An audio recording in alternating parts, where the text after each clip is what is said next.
न निरोधो न चोत्पत्तिः न बद्धो न च साधकः न मुमुक्षुर्न वै मुक्तः इत्येषा परमार्थता.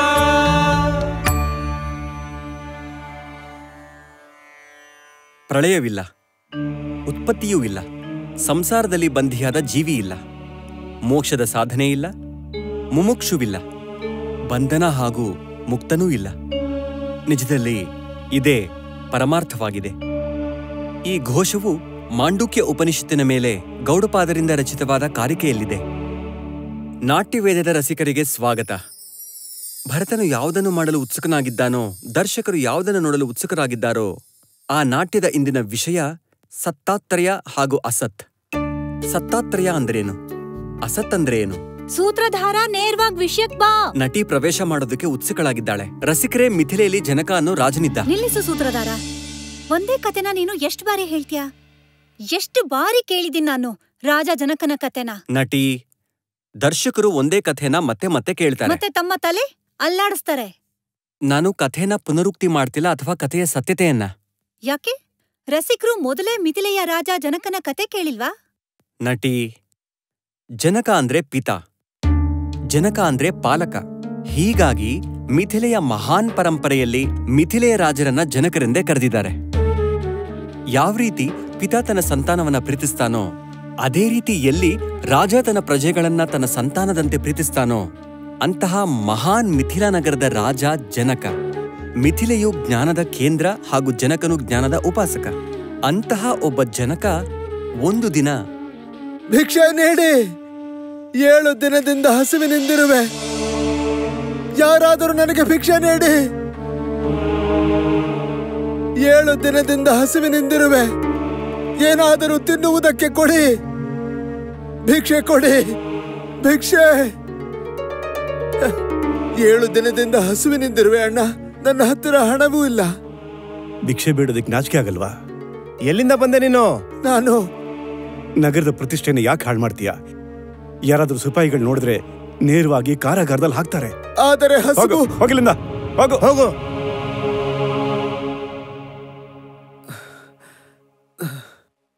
ನಾನೀಗ ಎಲ್ಲಿಗೆ ಬಂದೆ? ಭಿಕ್ಷೆ ಬೇಡುವುದರಲ್ಲಿ ಅದೆಂಥ ನಾಚಿಕೆಯಾಗಬೇಕು?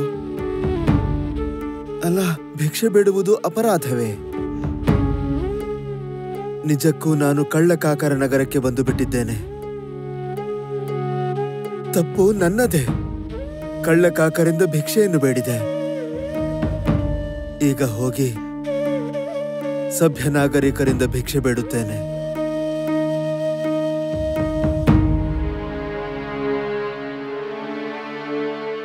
ಇವರನ್ನೇ ಭಿಕ್ಷೆ ಕೇಳುತ್ತೇನೆ.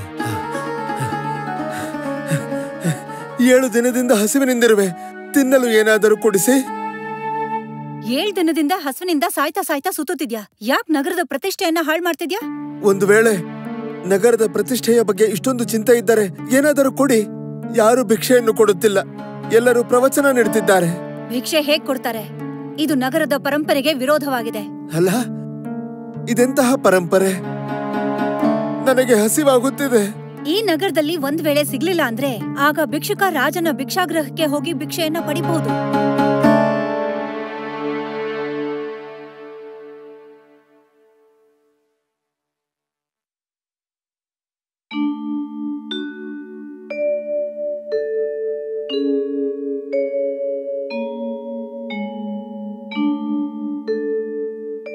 ಕೈಯಲ್ಲ, ಪಾತ್ರೆಯನ್ನು ಮುಂದೆ ಚಾಚು.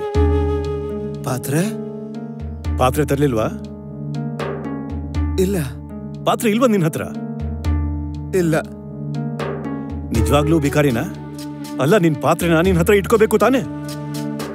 ಹೋಗು, ಹೋಗಿ ಪಾತ್ರೆ ತಗೊಂಡ್ ಬಾ. ಹೋಗು.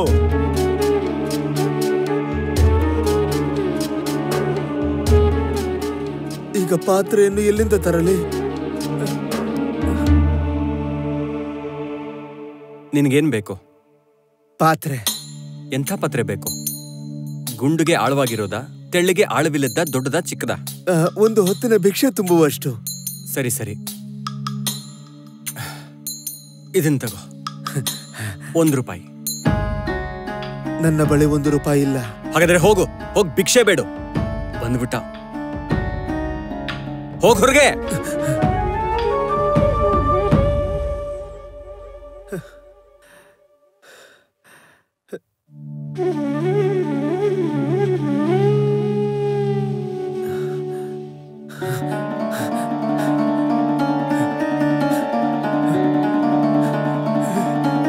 ತಪ್ಪಿಸ್ಕೊಳ್ಳಿ, 2 ಗೂಳಿಗಳು ಗೂಟ ಬಿಚ್ಕೊಂಡು ಈ ಕಡೆನೆ ಬರ್ತಾ ಇದ್ದಾವೆ.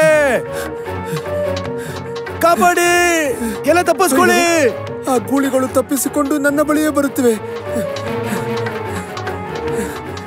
ಸಾಯ್ಬೇಕು ಅಂತಿದ್ಯಾ ನೀನು? ಓಡು ಇಲ್ಲಿಂದ, ಗೂಳಿಗಳು ಬರ್ತಿವೆ, ತಪ್ಪಿಸ್ಕೋ, ಓಡು.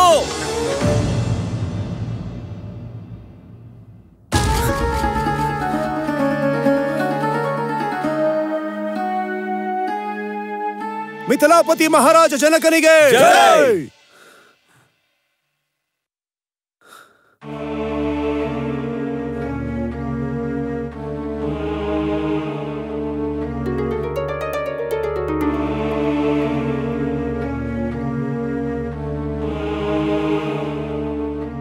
ಯಾವುದು ಸತ್ಯ? ನಾನು ನೋಡ್ತಾ ಇದ್ದಿದ್ದ ಸತ್ಯನಾ, ಅಥವಾ ಈ ಸಮಯದಲ್ಲಿ ನೋಡುತ್ತಿರುವುದಾ? ಸ್ವಪ್ನಾವಸ್ಥೆಯ ಆ ಪ್ರಪಂಚ ಸತ್ಯವಾಗಿತ್ತ, ಅಥವಾ ನನ್ನ ವರ್ತಮಾನದ ಈ ಪ್ರಪಂಚವು ಅಸತ್ಯವಾ? ಯಾವುದು ಸತ್ಯ? ಯಾವುದು ಆಭಾಸ ಹಾಗೂ ಯಾವುದು ಸತ್ಯ? ಮಹಾರಾಜ ಜನಕ ಇದೇ ಗೊಂದಲದಲ್ಲಿ ಸಿಕ್ಕಾಕೊಂಡಿದ್ದ. ಅವನು ತನ್ನೊಡನೆ ಯಾರನ್ನೂ ಕರೆದುಕೊಳ್ಳದೆ, ಯಾರಿಗೂ ಇದನ್ನ ಹೇಳ್ದೆ, ತನ್ನ ಪ್ರಶ್ನೆಗಳಿಗೆ ಉತ್ತರವನ್ನ ಪಡೆಯೋದಕ್ಕೆ ಋಷಿ ಅಷ್ಟಾವಕ್ರರ ಬಳಿ ಹೋದ. ಅಷ್ಟಾವಕ್ರ ಆಚಾರ್ಯ ಕಹೋಳರ ಪುತ್ರ ಮತ್ತೆ ಆಚಾರ್ಯ ಉದ್ದಾಲಕರ ಮೊಮ್ಮಗ ಹಾಗೂ ಶಿಷ್ಯ. ಜ್ಞಾನದ ಈ ಮಹಾನ್ ಪರಂಪರೆಯಲ್ಲಿ ಶ್ವೇತಕೇತು ದೀಕ್ಷಿತನಾದ. ಅದೇ ಪರಂಪರೆಯ ಪ್ರತಿನಿಧಿ ಋಷಿ, ಚಿಂತಕ, ಸಾಧಕ ಅಷ್ಟಾವಕ್ರ. ಕಸದ ರಾಶಿಯಲ್ಲಿ ನನಗೆ ಮುರಿದ ಒಂದು ಪಾತ್ರೆ ಸಿಕ್ಕಿತು. ಅದರಲ್ಲಿ ನಾನು ಭಿಕ್ಷೆಯನ್ನು ಪಡೆದೆ. ಅದನ್ನು ತಿನ್ನಲು ಕೂತಾಗ 2 ಹುಚ್ಚು ಗೂಳಿಗಳು ನನ್ನತ್ತಲೇ ಬರುತ್ತಿದ್ದವು. ನಾನು ಭಯಗೊಂಡೆ. ನನ್ನ ಕೈಯಿಂದ ಪಾತ್ರೆ ಬಿದ್ದು ಹೋಯಿತು. ಅಷ್ಟು ಹೊತ್ತಿಗೆ ನನ್ನ ನಿದ್ರೆಯೂ ಮುಗಿದಿತ್ತು. 4 ಕಡೆ ನೋಡಿದಾಗ ಗೊತ್ತಾಯಿತು, ಅಂಥದ್ದು ಏನೂ ಆಗಿರಲಿಲ್ಲ. ಈಗ ನೀನ್ ಏನ್ ತಿಳಿಬೇಕು ಅಂತಿದೆ ರಾಜನ್? ಇವೆರಡರಲ್ಲಿ ಸತ್ಯ ಯಾವುದು? ಸ್ವಪ್ನಾವಸ್ಥೆಯಲ್ಲಿ ನೋಡಿದ್ದು ಸತ್ಯವೇ, ಅಥವಾ ಈ ಜಾಗೃತಾವಸ್ಥೆಯು ಸತ್ಯವಾ? 2ರಲ್ಲಿ ಯಾವುದು ಸತ್ಯ ಅಲ್ಲ. ಇದು ಹೇಗಾಗುತ್ತೆ ಆಚಾರ್ಯ? ಸ್ವಪ್ನದಲ್ಲಿ ಕಂಡದ್ದು ನೋಡಿರುವೆ, ಮತ್ತೆ ಎಚ್ಚರವಾದಾಗ ಕಂಡದ್ದು ನೋಡುತ್ತಿರುವೆ. ನೀನ್ ಈಗ್ಲೂ ಎಲ್ಲಿ ಎಚ್ಚರವಾಗಿದೆ ರಾಜನ್? ಯಾವಾಗ ನಿನಗೆ ಸರ್ವೋಚ್ಚ ಸತ್ತೆಯ ಅನುಭವ ಆಗುತ್ತೋ ಆಗ ನಿನಗೆ ಈ 2 ಅವಸ್ಥೆಗಳು ಅಸತ್ಯವೆಂದು ಗೊತ್ತಾಗುತ್ತೆ. ಎಲ್ಲಿವರೆಗೆ ನಿನಗೆ ಸರ್ವೋಚ್ಚ ಸತ್ತೆಯ ಅನುಭವ ಆಗೋದಿಲ್ವೋ ಅಲ್ಲಿವರೆಗೆ ನಿನಗೆ ಈ ವಸ್ತು ಜಗತ್ತಿನಲ್ಲಿ 2 ರೀತಿಯ ಸತ್ತೆಯೂ ಅನುಭವ ಆಗ್ತಿರುತ್ತೆ. ಹೇಗೆ? ಸ್ವಪ್ನದ ಆ ಭಿಕ್ಷುಕ ಹಾಗೂ ಅವನು ಅನುಭವಿಸಿದ ಪ್ರಪಂಚ ಪ್ರಾತಿಭಾಸಿಕ ಸತ್ತೆಯಾಗಿದೆ. ಆದರೆ ಅದರ ಅನುಭೂತಿ ಪ್ರತೀತಿಯಲ್ಲಿದೆ. ಯಾವ ರೀತಿ ನೀನು ಸ್ವಪ್ನದಲ್ಲಿ ನೋಡಿದೆಯೋ, ನೀನು ಭಿಕ್ಷುಕನಂತೆ ಎಲ್ಲಿವರೆಗೆ ನಿನ್ನ ನಿದ್ರೆ ಕೊನೆಯಾಗಲಿಲ್ಲವೋ ನೀನು ಆ ಪ್ರಾತಿಭಾಸಿಕ ಸತ್ಯೆಯನ್ನೇ ಸತ್ಯವೆಂದು ತಿಳಿದೆ. ಯಾವಾಗ ನೀನು ಎಚ್ಚರವಾದಿಯೋ ಆಗ ನೀನು ಅರಿತೆ, ನಾನು ಭಿಕ್ಷುಕನಲ್ಲ, ನಾನು ರಾಜ ಜನಕ ಅಂತ. ಈ ಜಾಗೃತ ಜಗತ್ತಿನ ಅನುಭವ ಯಾವುದರಲ್ಲಿ ನಾವು ವ್ಯವಹಾರವನ್ನು ಮಾಡ್ತಿದ್ದೇವೋ ಇದೇ ವ್ಯಾವಹಾರಿಕ ಸತ್ಯವಾಗಿದೆ. ಸೂತ್ರಧಾರ, ಒಂದು ವೇಳೆ ವ್ಯಾವಹಾರಿಕ ಸತ್ಯವು ಮಿಥ್ಯೆಯಾದರೆ ಈ ಪ್ರಪಂಚದಲ್ಲಿ ವ್ಯಕ್ತಿ ವ್ಯವಹಾರ ಹೇಗ್ ಮಾಡ್ತಾನೆ? ಸರಿ ಹಾಗೂ ತಪ್ಪಿನ ನಿರ್ಣಯವನ್ನ ಹೇಗ್ ತಗೋತಾನೆ? ನಟಿ, ಈಶ್ವರನು ಮನುಷ್ಯನಿಗೆ ಯಾವೊಂದು ವಿವೇಕ ನೀಡಿದ್ದಾನೋ ಅದು ಶುಭ ಅಶುಭ, ಜ್ಞಾನ ಅಜ್ಞಾನ, ಪ್ರಕಾಶ ಹಾಗೂ ಅಂಧಕಾರದ ಭೇದವನ್ನ ಅರ್ಥ ಮಾಡ್ಕೊಳ್ಳೋದಕ್ಕೆ ಕೊಟ್ಟಿದ್ದಾನೆ. ಹೇಗೆ? ನಾನ್ ನಿನಗೆ ಇನ್ನೊಂದು ಕತೆ ಹೇಳ್ತೀನಿ. ಒಬ್ಬ ಗುರು ಇದ್ದ ಹಾಗೂ ಒಬ್ಬ ಶಿಷ್ಯ ಇದ್ದ. ಗುರು ಶಿಷ್ಯನಿಗೆ ಪ್ರತಿ ಪ್ರಾಣಿಯಲ್ಲೂ ಈಶ್ವರನಿದ್ದಾನೆ ಅಂತ ಹೇಳಿದ್ದ. ಶಿಷ್ಯ ಇದೇ ಶಿಕ್ಷಣವನ್ನ ಗ್ರಹಿಸಿದ, ಎಲ್ಲಾ ಪ್ರಾಣಿಯಲ್ಲೂ ಈಶ್ವರ ಇದ್ದಾನೆ ಅಂತ. ಆಮೇಲೆ ಒಂದಿನ ಶಿಷ್ಯ ಯಜ್ಞದ ಸಮಿತನ ತರೋದಕ್ಕೆ ವನಕ್ ಹೋದ. ಸಮಿತನ ಒಟ್ಟುಗೂಡಿಸಿ ಯಾವಾಗ ಅವನು ವನದಿಂದ ವಾಪಸ್ ಬರ್ತಿದ್ನೋ, ಓಡಿ, ಜೀವ ಉಳಿಸ್ಕೊಳ್ಳಿ, ನನ್ನ ಆನೆಗೆ ಮದ ಬಂದಿದೆ, ಓಡಿ ನಿಮ್ ಜೀವ ಉಳಿಸ್ಕೊಳ್ಳಿ. ಅಯ್ಯೋ ನಿಂತ್ಕೊಂಡು ಏನ್ ನೋಡ್ತಾ ಇದ್ದೀರಾ, ಆನೆ ಬರ್ತಾ ಇದೆ, ಓಡಿ ನಿಮ್ ಜೀವ ಉಳಿಸ್ಕೊಳ್ಳಿ, ಓಡಿ ಓಡಿ ಬೇಗ. ಅಯ್ಯೋ ಏನು ಗೊತ್ತಿಲ್ಲದೆ ಜನರಿಗೆ ಏನೆಲ್ಲ ಆಗುತ್ತೆ. ಅಲ್ಲ ಇದ್ರಲ್ಲಿ ಭಯ ಪಡೋಂಥದ್ದೇನಿದೆ ಅಂತ. ನನ್ನ ಆಚಾರ್ಯರಂತೂ ನನಗೆ ಇದನ್ನ ಕಲ್ಸ್ಕೊಟ್ಟಿದ್ದಾರೆ. ಪ್ರತಿ ಪ್ರಾಣಿಲಿ ಈಶ್ವರ ಇದ್ದಾನೆ ಅಂತ. ನಾನು ಈಶ್ವರ, ಆನೆ ಕೂಡ ಈಶ್ವರ. ಈಶ್ವರನಿಗೆ ಈಶ್ವರನಿಂದ ಎಂಥ ಭಯ. ಬರಲಿ ಬಿಡಿ ಆ ಆನೆ. ಈಶ್ವರನು ಈಶ್ವರನನ್ನು ಏನು ಮಾಡ್ತಾನೆ? ಇವತ್ತು ಈಶ್ವರನಿಗೆ ಈಶ್ವರನೊಂದಿಗೆ ಸಾಕ್ಷಾತ್ಕಾರವಾಗಲಿ. ಓಡು ಒಟ್ಟು ಓಡು, ನಿನ್ನ ಜೀವ ಉಳಿಸ್ಕೋ. ನನ್ನ ಆನೆ ನನ್ನ ನಿಯಂತ್ರಣ ಮೀರಿದೆ. ಓಡು ಒಟ್ಟು ಓಡು, ಓಡು ಓಡು.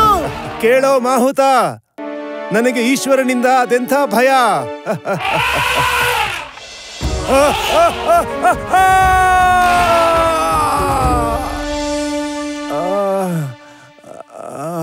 ಹೇಗನ್ನಿಸ್ತಾ ಇದೆ ಈಗ? ನಾನು ಎಲ್ಲಿದ್ದೀನಿ? ನೀನ್ ನನ್ ಬಳಿ ಇದೆಯಾ? ನಿನ್ನ ಗುರುವಿನ ಮನೆಯಲ್ಲಿ ಸುರಕ್ಷಿತವಾಗಿರುವೆ. ಆಚಾರ್ಯರೇ, ಮಲ್ಲಿಗೆ ಇರು, ಮಲ್ಲಿಗೆ ಇರು. ನನ್ನ ಎಲ್ಲಾ ಮೂಳೆಗಳು ಮುರಿದೋಗಿದ್ಯಾ ಆಚಾರ್ಯರೇ? ಮೂಳೆಗಳು ಮತ್ತೆ ಸೇರ್ಕೊಳ್ಳುತ್ತೇನೆ, ಅದರ ಚಿಂತೆ ಮಾಡಬೇಡ. ನನ್ನನ್ನ ಕ್ಷಮಿಸ್ಬಿಡಿ ಆಚಾರ್ಯರೇ. ನಾನ್ ನಿಮಗ್ ಸೇವೆ ಮಾಡ್ಬೇಕಾಗಿತ್ತು, ಆದ್ರೆ ನಿಮ್ಮಿಂದಾನೇ ಸೇವೆ ಮಾಡಿಸ್ಕೋತಿದ್ದೀನಿ. ಇದೇ ಗುರು ಹಾಗೂ ಶಿಷ್ಯನ ಸಂಬಂಧವಾಗಿದೆ.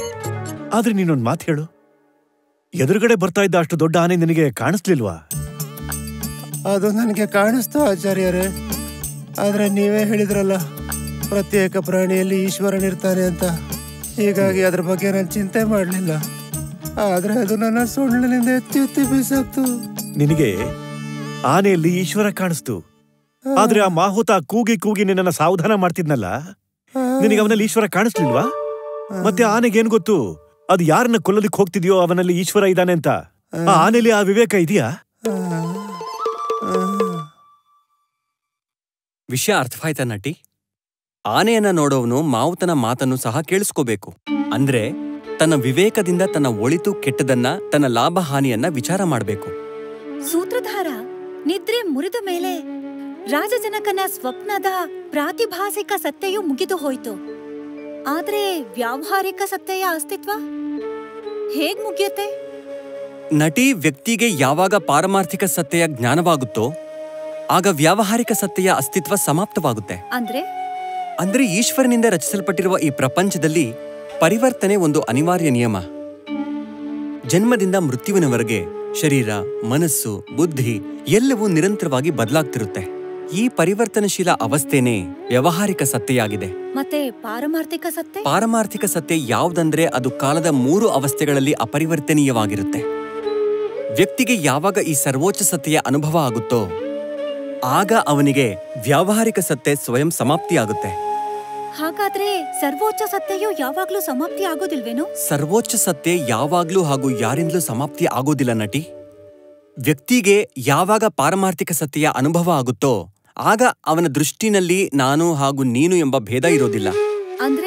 ಅಂದ್ರೆ ಈ ಪ್ರಪಂಚದಲ್ಲಿ ಎಲ್ಲಾ ಭೇದಗಳು ನಾಮರೂಪ ಹಾಗೂ ಶಬ್ದಗಳಿಂದಲೇ ಭೇದವಿದೆ ನಟಿ. ಇದರಲ್ಲಿ ಸಿಕ್ಕಾಕೊಳ್ಳೋದೇ ಅಜ್ಞಾನ, ಹಾಗೂ ಇದರಿಂದ ಬೇರೆ ಆಗೋದೇ, ನಿರ್ಲಿಪ್ತವಾಗೋದೇ ಜ್ಞಾನ. ನಾನ್ ನಿನಗೀಗ 3ನೇ ಕಥೆ ಹೇಳ್ತೀನಿ. ಕಥೆ ವಿಷ್ಣು ಪುರಾಣದಲ್ಲಿದೆ.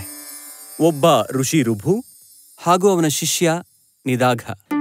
ಋಭು ನಿದಾಘನಿಗೆ ಅದ್ವೈತದ ಜ್ಞಾನ ನೀಡಿದ್ದ. ಆದರೆ ನಿದಾಘ ಜ್ಞಾನ ಮಾರ್ಗದಲ್ಲಿ ದೃಢವಾದ ಶ್ರದ್ಧೆಯ ಅಭಾವದಿಂದ ಎಲ್ಲವನ್ನೂ ತಿಳಿದು ಅರ್ಥ ಮಾಡಿಕೊಂಡು ಮೇಲೂ ಜ್ಞಾನ ಮಾರ್ಗವನ್ನ ಬಿಟ್ಟು ತನ್ನ ಮನೆಗೆ ಹೋಗಿ ತನ್ನ ಜೀವನವನ್ನ ಕರ್ಮಕಾಂಡಕ್ಕೆ ಸಮರ್ಪಿಸಿಕೊಂಡ. ಋಭುವಿಗೆ ತನ್ನ ಶಿಷ್ಯನ ಮೇಲೆ ಅಷ್ಟೇ ಪ್ರೀತಿ ಇತ್ತು, ಎಷ್ಟು ಪ್ರೀತಿ ನಿದಾಘನಿಗೆ ತನ್ನ ಆಚಾರ್ಯರ ಪ್ರತಿ ಸಮ್ಮಾನ ಹಾಗೂ ಶ್ರದ್ಧೆ ಇತ್ತು. ಹೀಗಾಗಿ ಋಭು ತನ್ನ ಶಿಷ್ಯನ ಆಧ್ಯಾತ್ಮಿಕ ಪ್ರಗತಿಯನ್ನ ನೋಡೋದಕ್ಕೆ ಮತ್ತೆ ಮತ್ತೆ ವೇಷ ಬದಲಿಸಿಕೊಂಡು ನಗರಕ್ಕೆ ಹೋಗ್ತಿದ್ದ. ಮತ್ತೆ ಹೀಗೆ ಒಂದಿನ ಋಭು ವೇಷ ಬದಲಿಸಿಕೊಂಡು ತನ್ನ ಶಿಷ್ಯನನ್ನ ನೋಡೋದಕ್ಕೆ ಹೋದ್ರು. ಅದೇ ಸಮಯದಲ್ಲಿ ನಗರದಲ್ಲಿ ರಾಜನ ಸವಾರಿ ಸಾಗ್ತಿತ್ತು. ಸಾಮ್ರಾಟರಿಗೆ ಜೈ! ಸಾಮ್ರಾಟರಿಗೆ ಜೈ!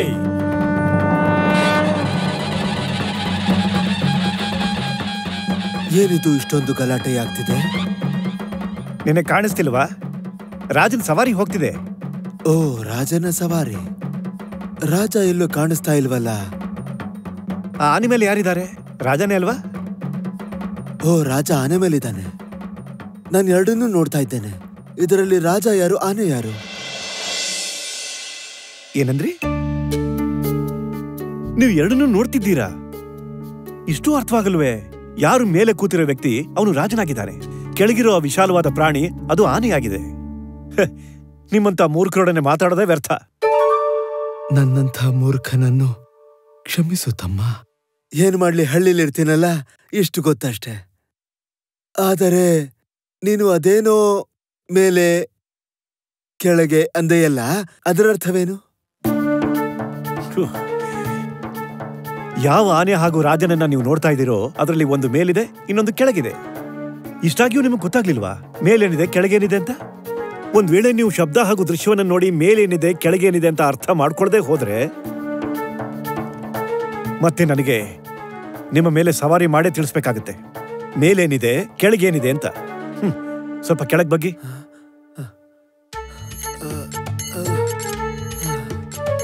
ನಾನು ನಿಮ್ಗೆ ಈಗಲೇ ಅರ್ಥ ಮಾಡಿಸ್ತೀನಿ.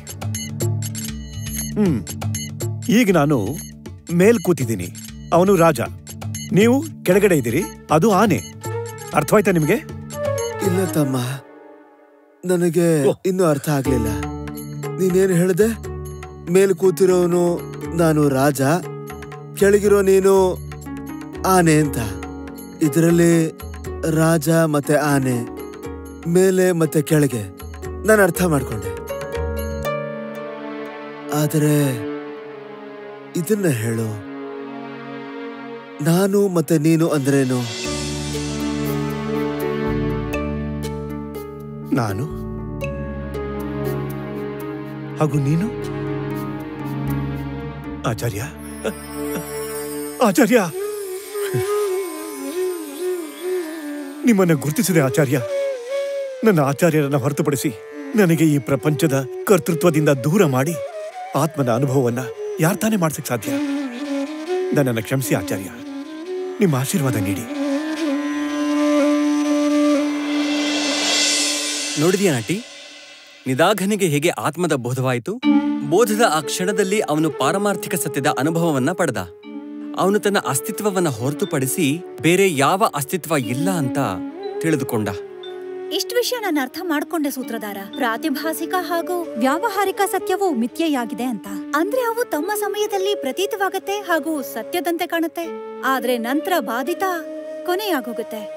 ಆದ್ರೆ ಪಾರಮಾರ್ಥಿಕ ಸತ್ಯ ಯಾವಾಗ್ಲೂ ಇರತ್ತೆ. ಅದೆಂದು ಬಾಧಿತವಾಗಲಿ ಅಥವಾ ನಾಶವಾಗ್ಲಿ ಆಗೋದಿಲ್ಲ. ಯಾವ ರೀತಿ ಚಲನಚಿತ್ರದ ಪರದೆ ಚಲನಚಿತ್ರ ಶುರುವಾಗುವ ಮುನ್ನ ನೋಡುವ ಸಮಯದಲ್ಲಿ ಹಾಗೂ ಚಲನಚಿತ್ರ ಮುಗಿದ ಮೇಲೆಯೂ ಪರದೆ ಹೇಗಿತ್ತೋ ಹಾಗೇ ಇರತ್ತೆ. ಸರಿಯಾಗಿ ಹೇಳಿದೆ ನಟಿ. ಇದರಲ್ಲಿ ನಾನು ಹಾಗೂ ನೀನು, ಇವನು ಹಾಗೂ ಅವನು ಇತ್ಯಾದಿ ವಿಚಾರಗಳು ಯಾವುದೂ ಇರಲ್ಲ. ಇನ್ನೊಂದು ವಿಷಯ ಹೇಳು ಸೂತ್ರಧಾರ. ಸತ್ಯ ಹಾಗೂ ಮಿಥ್ಯೆಯನ್ನ ಹೊರತುಪಡಿಸಿ ಬೇರೆ ಸತ್ಯ ಅಸತ್ಯ ಇದೆಯಾ? ನಟಿ, ಬೇರೆ ಯಾವ ಸತ್ಯನೂ ಇಲ್ಲ. ಆದ್ರೆ ಅಸತ್ಯ ಅಂದ್ರೆ ಏನು ಅದನ್ನ ತಿಳ್ಕೊ. ಅಸತ್ಯ ಅಂದ್ರೆ ಕಾಲದ 3 ಅವಸ್ಥೆಗಳಲ್ಲಿ ಯಾವುದು ಎಂದೂ ಅಸ್ತಿತ್ವದಲ್ಲಿ ಇರೋದಿಲ್ವೋ ಅದು. ಯಾವ ರೀತಿ? ನೀನು ಕನಸು ಕಂಡಂತೆ. ಕನಸು ಸತ್ಯ ಅಲ್ಲ, ಆದ್ರೆ ನೀನದನ್ನು ನೋಡ್ದೆ, ನಿನಗದರ ಅನುಭೂತಿನೂ ಆಯ್ತು. ಹೀಗಾಗಿ ಸ್ವಪ್ನದ ಸತ್ಯೆಯು ಪ್ರಾತಿಭಾಸಿಕ ಸತ್ಯೆಯಾಗಿದೆ. ಜಾಗ್ರದ ಅವಸ್ಥೆ ವ್ಯಾವಹಾರಿಕ ಸತ್ಯ, ಅದನ್ನೂ ನೀನು ನೋಡ್ತೀಯ, ಅನುಭವಿಸ್ತೀಯ. ಬ್ರಹ್ಮನ ಸತ್ಯ ಪಾರಮಾರ್ಥಿಕ ಸತ್ಯೆಯಾಗಿದೆ. ಯಾಕಂದ್ರೆ ಅದು ಯಾವಾಗ್ಲೂ ಇದೆ. ನೀನದರ ಅನುಭವನ ಮಾಡಬಹುದು, ಯಾಕಂದ್ರೆ ನೀನು ಸ್ವಯಂ ಅದೇ ಆಗಿದೀಯ. ಪ್ರಾತಿಭಾಸಿಕ, ವ್ಯಾವಹಾರಿಕ ಹಾಗೂ ಪಾರಮಾರ್ಥಿಕ ಸತ್ಯಗಳಲ್ಲಿ ಪ್ರಾತಿಭಾಸಿಕ ಹಾಗೂ ವ್ಯಾವಹಾರಿಕ ಸತ್ಯ ಒಂದಕ್ಕೊಂದು ವಿರುದ್ಧವಾಗಿರುತ್ತೆ. ಅಂದ್ರೆ ಪ್ರಾತಿಭಾಸಿಕ ಇದೆ ಎಂದ್ರೆ ವ್ಯಾವಹಾರಿಕವಿಲ್ಲ, ವ್ಯಾವಹಾರಿಕವಿದೆ ಅಂದ್ರೆ ಪ್ರಾತಿಭಾಸಿಕ ಇಲ್ಲ. ಆದರೆ ಪಾರಮಾರ್ಥಿಕ ಸತ್ಯ ಎರಡಕ್ಕೂ ಸಾಮಾನ್ಯ ಹಾಗೂ ಅವಿರೋಧವಾಗಿರುತ್ತೆ. ಪಾರಮಾರ್ಥಿಕ ಸತ್ಯೆಯು ಆತ್ಮವಾಗಿರೋದ್ರಿಂದ, ದ್ರಷ್ಟಾನ ಸ್ವರೂಪವಾಗಿರೋದ್ರಿಂದ ಎರಡಕ್ಕೂ ಸಾಮಾನ್ಯ ಹಾಗೂ ಅವಿರೋಧವಾಗಿರುತ್ತೆ. ಅದು ಪ್ರಾತಿಭಾಸಿಕವಾಗಿರಬಹುದು ಅಥವಾ ವ್ಯಾವಹಾರಿಕವಾಗಿರಬಹುದು. ಆದರೆ ಯಾವುದು ಇರ್ಲಿಲ್ವೋ, ಇತ್ತೋ ಅಥವಾ ಇರಬಹುದೋ ಅದರ ಅನುಭವ ಆಗೋದೇ ಇಲ್ಲ. ಯಾಕಂದ್ರೆ ಅದು ಇಲ್ಲವೇ ಇಲ್ಲ, ಅದು ಅಸತ್ಯವಾಗಿದೆ. ಯಾವ ರೀತಿ ಕತ್ತೆ ತಲೆ ಮೇಲೆ ಕೊಂಬು, ಅದರ ಪ್ರತೀತಿ ಆಗೋದೇ ಇಲ್ಲ. ಇದೇ ಅಸತ್ಯವಾಗಿದೆ. ಸಂಸಾರಃ ಸ್ವಪ್ನತುಲ್ಯೋ ಹಿ ರಾಗದ್ವೇಷಾದಿ ಸಂಕುಲಃ ಸ್ವಕಾಲೇ ಸತ್ಯವತ್ ಭಾತಿ ಪ್ರಬೋಧೆ ಸತ್ಯ ಸದ್ಭವೇತ್. ಆದಿಶಂಕರಾಚಾರ್ಯರು ಆತ್ಮಬೋಧದಲ್ಲಿ ಹೇಳಿದ್ದಾರೆ, ಈ ಪ್ರಪಂಚವು ಯಾವುದು ರಾಗದ್ವೇಷದಿಂದ ತುಂಬಿದೆಯೋ ಅದು ಸ್ವಪ್ನದಂತೆ ಇದೆ. ವ್ಯಕ್ತಿ ಇದನ್ನ ಅಲ್ಲಿವರೆಗಷ್ಟೇ ಸತ್ಯ ಅನ್ಕೋತಾನೆ, ಎಲ್ಲಿವರೆಗೂ ಇದು ಕಾಣಿಸ್ತಿರುತ್ತೋ. ಆದರೆ ಯಾವಾಗ ಅವನು ಪಾರಮಾರ್ಥಿಕ ಸತ್ಯದ ಅನುಭವವನ್ನ ಮಾಡ್ತಾನೋ ಈ ಪ್ರಪಂಚ ಅವನಿಗೆ ಸಮಾಪ್ತವಾಗಿ ಬಿಡುತ್ತೆ. ಯಸ್ಯ ಪ್ರಸಾದಾತ್ ಭವಮಂಗಲಾರ್ಥಾ ಪ್ರಸೂತ ಗಂಗೋಪನಿಷತ್ ವಿಶುದ್ಧಾ ಸಮರ್ಪಯಾಮೋ ಗುರು ಚಿನ್ಮಯಾಯ ಭೂಯಾತ್ ಪ್ರಸನ್ನಃ ಸ ಶಿವ ಸ್ವರೂಪಃ